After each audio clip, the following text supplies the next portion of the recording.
Can everyone hear me okay? Okay, thank you so much for giving me the opportunity to present our work on mate pair sequencing and multiple myeloma. I have no disclosures. So as is probably apparent to many of you, one major goal that we have in our laboratory is to determine whether we can replace chromosomes in fish using mate pair sequencing or any other NGS technology. We've invested a lot in mate pair sequencing, and what this is, and Beth had presented this work, the technology earlier today. It's utilizing a specialized mate pair library preparation technique followed by whole genome paired end sequencing. This technology allows us to detect structural variation, balanced and unbalanced translocations, and copy number changes.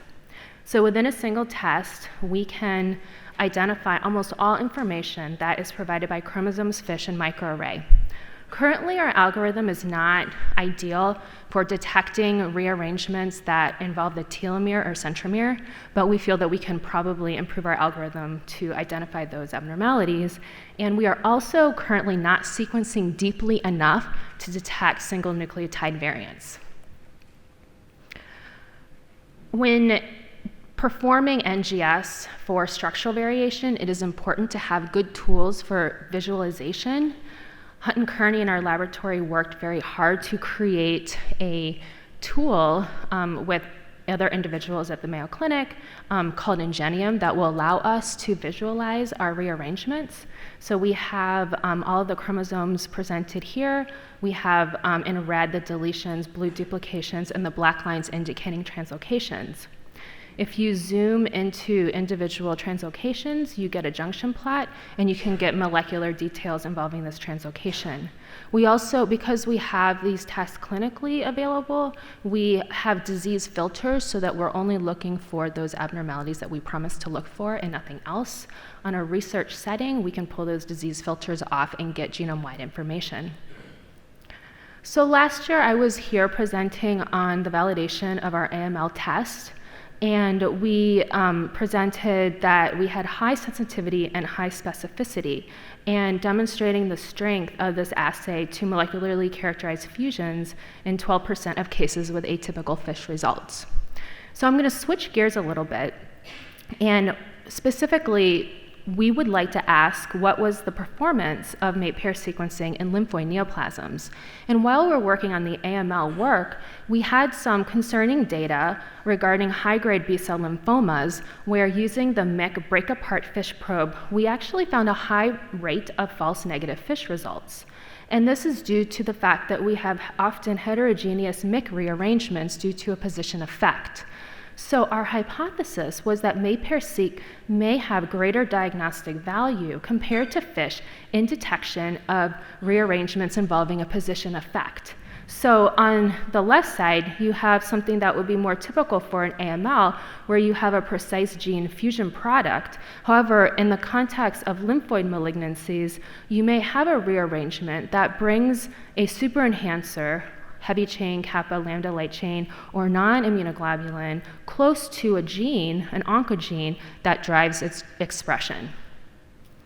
So to specifically address this issue, we chose to do a validation and compare the performance of FISH and mate pair for plasma cell myeloma. So we picked myeloma because I have a research interest in myeloma, and also because, with the exception of hyperdiploidy, almost all of the rearrangements do involve a position effect. So multiple myeloma is a malignancy of long-lived post-germinal center plasma cells. It represents the second most common hematologic malignancy in the Caucasian population. It's actually the most common hematologic malignancy among African Americans. And this, as we know, this disease results from acquired primary genomic abnormalities that come in generally two flavors. You can have an IGH rearrangement mediated by AID and RAG abnormalities, and this gives rise to 11, 14 as the most common in 18%, followed by 4, 14, FGFR3, and MSET. And there are other more rare rearrangements, 6, 14, 14, 16, 14, 20, and in some cases we have an IGH rearrangement without a known partner.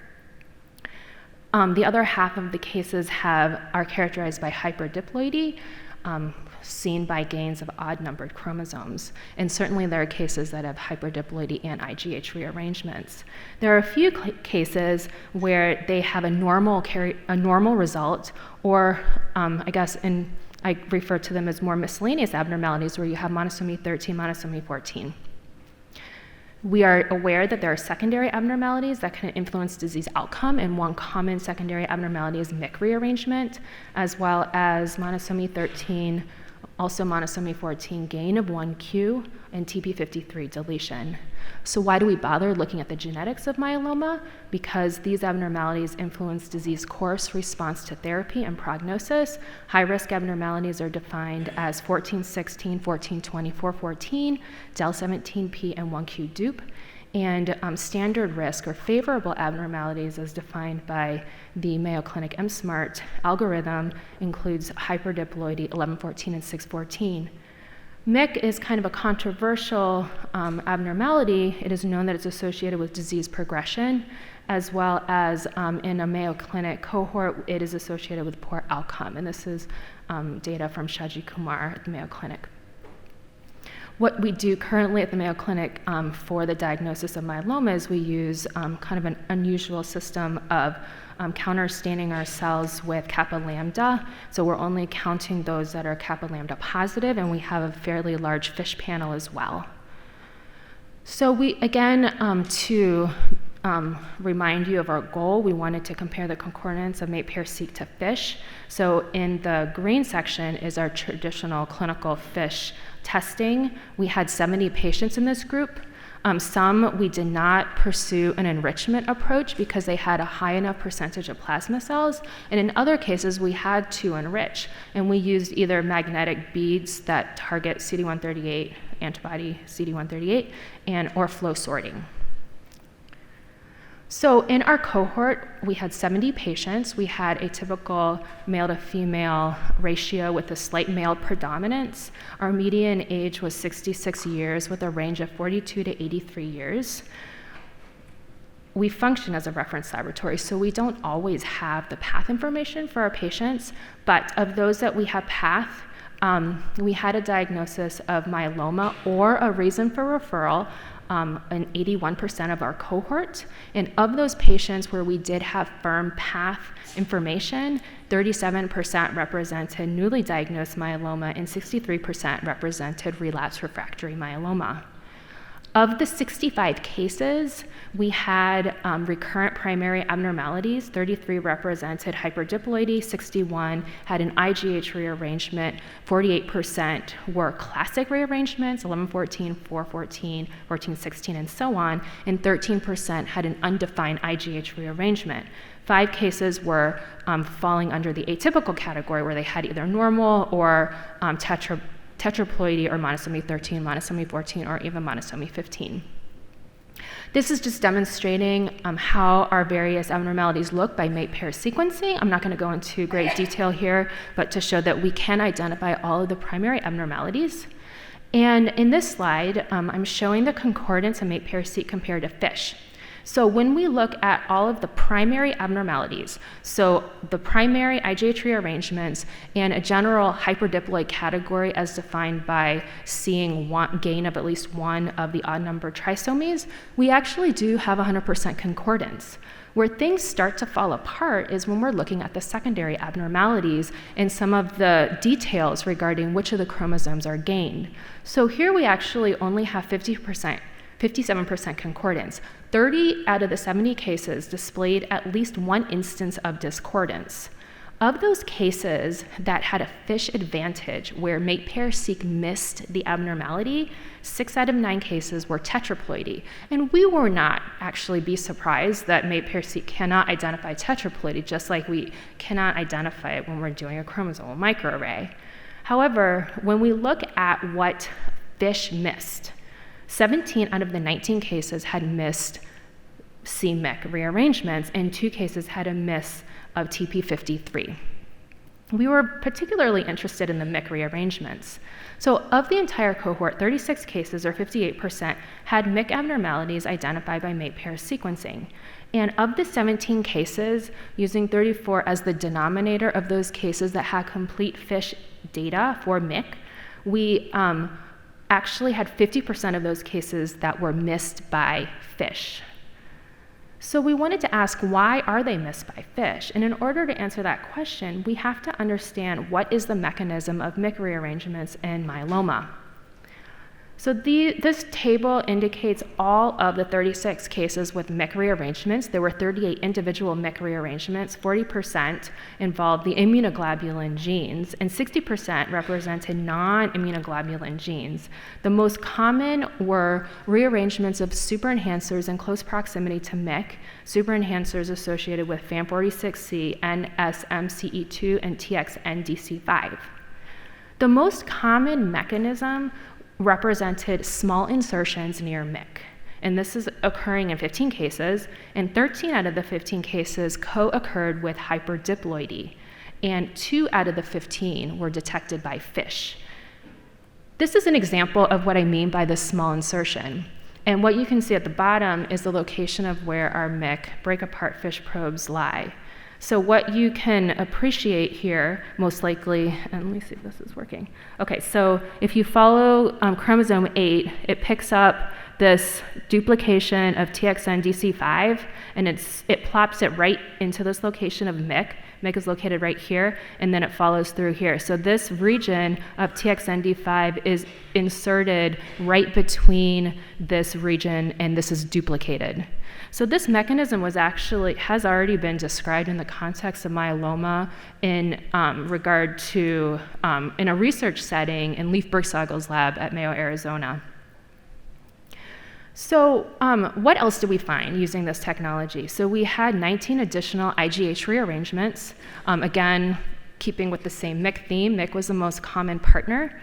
And also we were interested in cases where we classify them as hyperdiploid with an IGH separation, but without having one of the common IGH partners. We wanted to know how often do we identify an IGH partner, and how often do we just have loss of the variable region. And so of the 9 cases, we had 6 cases where we were able to identify an IGH partner, and 3 cases that had loss of the variable region, and the partners are indicated in this table. So the part that I find actually the most interesting are the light chain rearrangements. And as we were doing the validation work and preparing the manuscript, there was a really nice study that came out utilizing the MMRF COMPASS data. So it's basically the Multiple Myeloma Research Foundation has a clinical trial where they're essentially doing RNA sequencing, whole genome, long insert sequencing on about 1,000 newly diagnosed myeloma patients. And so this study came out in Larry Boy's lab at Emory and showed actually that myeloma with immunoglobulin lambda light chain translocations have poor outcome.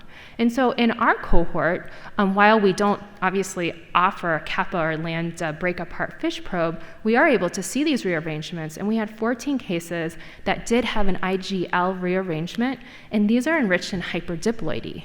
And so we feel that it's actually really important to understand this, because if you are releasing a report with favorable hyperdiploidy and there's a light chain rearrangement, then we're really kind of missing that abnormality.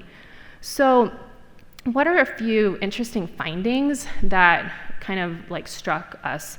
So, I kind of got burned on this first one in an active clinical case. So if you have, we utilize the 1114 probe, and if you have 3 copies of CCND1, then, and without evidence of hyperdiploidy, this is raising a concern for a CCND1 rearrangement. So we were able to prove that we had a kappa CCND1 rearrangement. It's not trisomy 11.